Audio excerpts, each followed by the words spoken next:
बिस्मिल्लाहिर्रहमानिर्रहीम। अस्सलाम वालेकुम। दोस्तों, हमने आपको बताया था कि इंडिया के टुकड़े टुकड़े होने जा रहे हैं।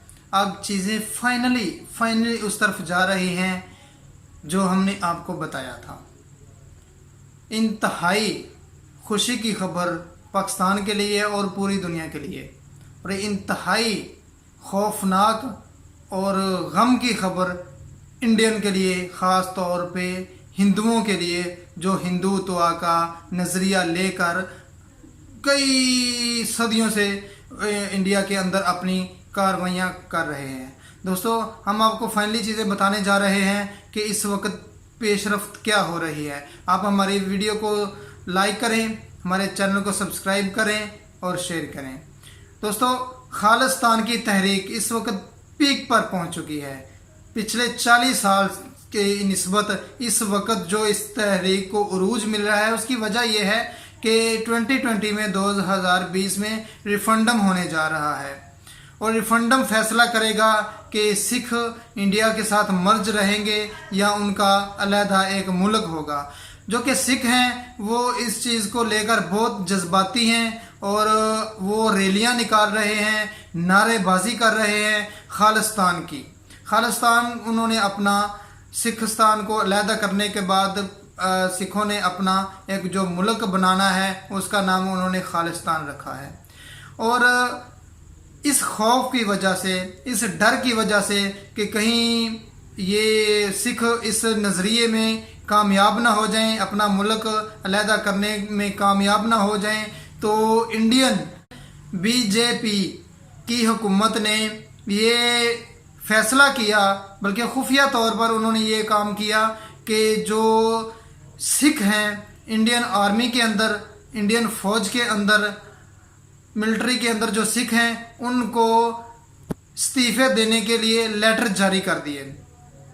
तकरीबन 11,000 जो सिख मिलिट्री के अंदर मौजूद हैं उनको इस्तीफे देने के लिए लेटर जारी कर दिए। उन्होंने कोई मज़ामत नहीं की, कोई उन्होंने एहतजाज नहीं किया, उन्होंने फिल फौर उस लेटर को कबूल किया और इस्तीफे देने के लिए रजामंद हो गए। और जो खालिस्तान की तहरीक के बानी हैं उन्होंने कहा कि आप फ़ौज को छोड़ दें और आप खालिस्तान तहरीक को ज्वाइन करें ताकि हम अपना अलग मुल्क बनाने में कामयाब हो जाएं। तो जो सिख फ़ौज है इंडिया के अंदर, जो वो पहले ही इतने गुस्से में है, हिंदुओं के ऊपर तपी हुई है, क्योंकि वो कहते हैं कि जहाँ भी कोई लड़ाई होती है, जहाँ भी कोई मरने मराने के चांसेस होते हैं तो वो वहाँ पर हमें आगे कर दिया जाता है। हाल ही में लद्दाख के अंदर जब चाइना की फ़ौज ने चढ़ाई की तो वहाँ भी मरने के लिए सिखों को आगे कर दिया गया।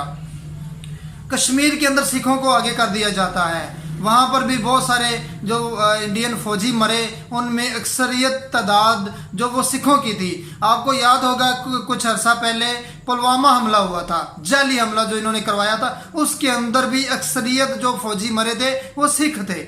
और ये जो पाकिस्तान के साथ LOC पे ये आए दिन वायलेशन करता है इंडिया, वहाँ भी सिखों को इस्तेमाल किया जाता है। यानी कि अंदर खाते सिखों को ही मरवाया जाता है और सिखों को कमज़ोर करने के लिए इनके ऊपर तरह तरह के तरीक़ों हिलों से इनकी नस्ल को तबाह किया जा रहा है। इस चीज़ को लेकर जो सिख हैं वो बहुत गम और गुस्से का इजहार करते रहे हैं, और अब हाल ही में उसी की वजह से इन्होंने इस्तीफे देने पर और इंडियन फौज को खैराबाद कहने के लिए रजामंद हो गए और उन्होंने अपनी तहरीक को ज्वाइन करने के लिए अपनी तैयारियां मुकम्मल कर रही है।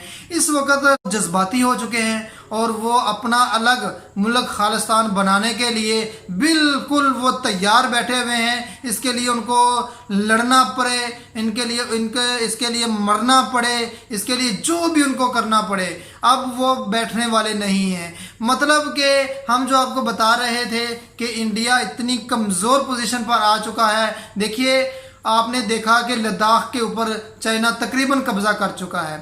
उसके बाद नेपाल भी अपने सरहदी इलाके लेने के लिए इंडिया के ऊपर, मैं नेपाल के बारे में आपको बताता चलूँ कि जो इंडियन फौज के अंदर जो नेपाल के फौजी मौजूद हैं, जो एक अलग अपनी एक हैसियत रखते हैं, वो 20% फौजी मौजूद हैं इंडियन फौज के अंदर।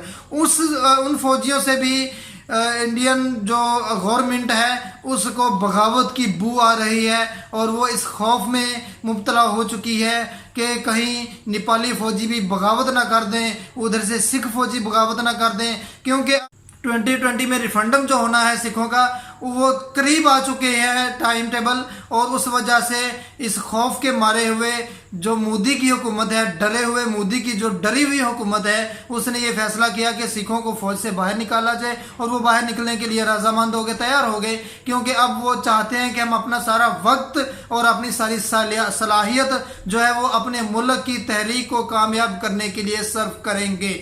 तो ये इंडिया के लिए बहुत बुरी खबर आ चुकी है। और उसके बाद मैंने आपको बताया था कि सिख पंजाब इनका अलग होने वाला है, खालिस्तान अलग होने वाला है, नेपाल अलग हो गया, उसने अपने इलाके लेने के लिए वो अपना जो इंतजामात मुकम्मल कर लिए हैं, चाइना ने लद्दाख ले लिया है। अब होगा ये कि इसको रोकने के लिए जो मोदी की हुकूमत है वो बहुत ज़्यादा कोशिश करेगी कि सिख इसमें कामयाब ना हो, लेकिन वो कामयाब नहीं होगी, सिख कामयाब हो जाएंगे। अच्छा, वो इसको क्यों रोकना चाह रही है? उसको पता है कि अगर खालिस्तान बन गया, सिखिस्तान की तहरीक कामयाब हो गई, तो उसी वक्त आप मेरी आज इस खबर को भी नोट कर लें, ये 6 महीने लग जाए, इसको साल लग जाए, या इससे कम या ज़्यादा अरसा लग जाए, जिस दिन खालिस्तान आज़ाद हो गया, खालिस्तान अलहदा मुल्क बन गया, उसी के अगले दिन से ही, बल्कि उससे पहले ही इंडिया के अंदर एक और कोहराम मच जाएगा कश्मीर की आज़ादी को, जब लोग उसके लिए भी सड़कों पर निकल आएंगे। अब वो उसमें कर्फ्यू लगा लें, ज़बरदस्तियां कर लें, जो भी कर लें, सिखिस्तान जिस दिन अलग हुआ उसी के अगले दिन आप ये समझ लीजिएगा कि कश्मीर भी आज़ाद हो जाएगा। और कश्मीर आज़ाद, अब सिखिस्तान वैसे अलग हो ना हो, मैं आपको एक और बात बताता चलूं, सिखिस्तान का मसला अलग रख दें आप, कश्मीर अब आज़ाद होने के बिल्कुल किनारे पे आ चुका है, क्योंकि लद्दाख के अंदर चीन की फ़ौज घुस चुकी है, सियाचिन के ऊपर जो पाकिस्तान की फ़ौज वो अपने इंतजामात मुकम्मल कर चुकी हुई है, सुकुम के ऊपर बांग्लादेश और चीन की फ़ौज मिलकर वहाँ पर अपने पाँव जमा चुके हैं। और आपने देखा होगा कि इस खौफ की वजह से लद्दाख के जो कुछ हिस्सा बचा है इंडिया के पास, वहाँ पर इसने अपनी फ़ौज को तैनात कर दिया है, वहाँ पर अपने तैयारों को उड़ा रहे हैं, वहाँ पर अपने सिकोई इनके हेलीकॉप्टर हैं उनकी परवाज़ करवा रहे हैं ताकि चीन की फौज को खौफ ज़दा किया जाए। लेकिन ऐसा नहीं है, चीन की फौज इस वक्त पूरी तैयारी के साथ आई है, अब वो बिल्कुल भी यहाँ से हटने के मूड में बिल्कुल नहीं है। ये ओवरऑल जो जितनी भी खबरें आ रही हैं सारी की सारी इंडिया की तबाही का पैगाम दे रही हैं, क्योंकि ये लोग इतने डरे हुए हैं। हमने आपको पहले बताया था कि ये डरी हुई हुकूमत, डरे हुए लोग, ये तो इतने डरपोक हैं इनकी फौज की, ये मरने का जब वक्त आता है, टाइम आता है, तो ये सिखों को आगे कर देते हैं, ठीक है। और उसके बाद अगर सिखों के बाद अगर कोई बचता है तो वो दल्लत है जो इनके अंदर रहते हैं, वो भी गैर मजहब हैं, हिंदू हैं, और जो हिंदू निचली जात के जो हिंदू हैं उनको आगे कर दिया जाता है। तो जो हिंदुत्व का नज़रिया लेके फिर रहे हैं वो अपने इस नज़रिए की कामयाबी के लिए लोगों को, यानी कि दूसरी मजहब के लोगों को मरवाते हैं और ख़ुद अपने आप को बचाते हैं, अपने आप को सेव करते हैं, क्योंकि वो कहते हैं हम इसी तरह इनको ठिकाने लगा देंगे और इंडिया को अखंड भारत बना लेंगे। ऐसा नहीं होगा, अब ऐसा नहीं होगा। मैं आपको खबर दे रहा हूं कि अब इंडिया के दिन गिने जा चुके। दोस्तों, मेरी वीडियो को सब्सक्राइब कीजिएगा, शेयर कीजिएगा, और मज़ीद नई वीडियो के साथ और नई खबरों के साथ हम आपके साथ हाजिर होंगे। अस्सलामु अलैकुम।